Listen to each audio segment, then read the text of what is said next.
Hello, and thank you for tuning in again. My name is Dr. Ariel Gratch, and I am a professor of communication and media at Utica College. And this is part of our Interfaith series that we are doing. We have faculty members that are putting together slideshows or short videos every week, and I tell stories. My stories come from my Jewish background. And so, as we're nearing the end of this kind of slapdash, fly by the seat of your pants online half of the semester, finals week are coming up, I had occasion to think about a story from Martin Buber. And he tells a story about the Baal Shem Tov, the founder of Hasidic Judaism. Hasidism is an orthodox sect of Judaism, and one of the things that separates Hasidism is its focus on finding the joy in life and living. Like everything in the world can be okay if only we can find joy in it. For example, right after I graduated college, I found myself at my rabbi's house one Friday evening, and I asked him what Judaism's thoughts were on illicit substances, drugs, that kind of thing. And he said, as long as the substances are helping you glorify and celebrate the holiness in everyday life and in everyday living, then they're fine.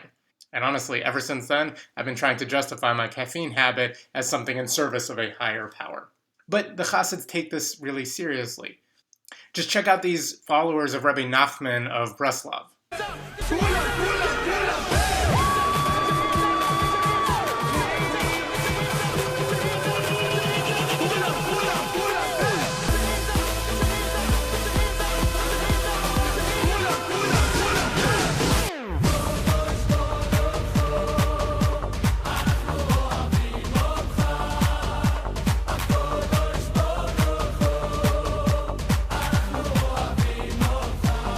Those guys call themselves the Nanachs, and they travel all around Israel in these vans blasting music that is joyful and upbeat.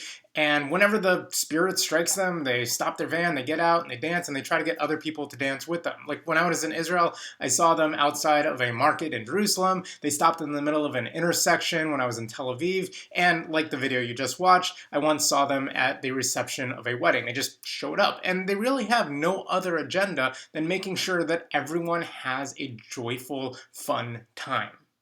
Now, most Hasids aren't like the Nanachs. They're not that, crazy fun, outgoing. But they do find joy in everything. And one of my favorite Hasidic events is what's called a Farbrengen.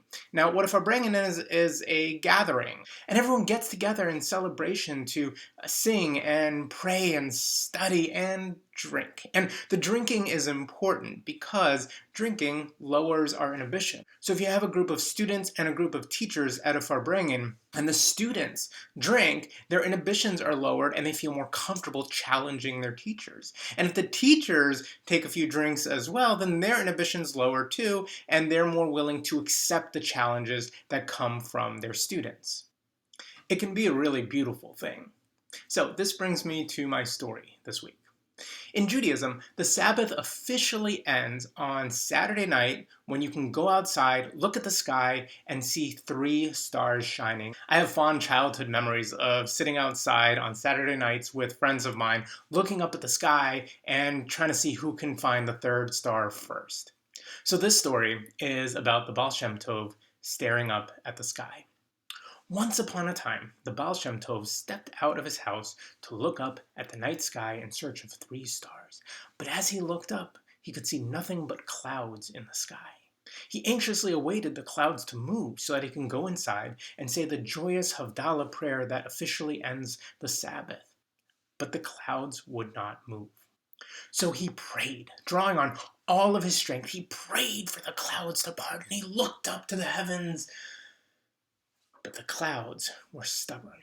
And then all of a sudden, in the midst of his prayers, he heard a sound coming from inside his house, a joyous sound. His students, who were all inside, were singing and dancing, finding joy within themselves and within just living in the moment. Their joy spilled out of the house and into the Baal Shem Tov's very soul, where it magnified, and the joy continued up into the sky, splitting the clouds in half and revealing the heavens above, resplendent with glowing, glittering stars. There are few tasks that we do in life, great or small, that don't involve the presence of other people. In this semester, as I've been teaching online, I have not been able to hold many synchronous meetings with my students. It just wasn't in the cards. And so one thing that I've learned for sure over the last few weeks of doing this is that teaching and learning is simply not something that we can do alone. Thank you for watching.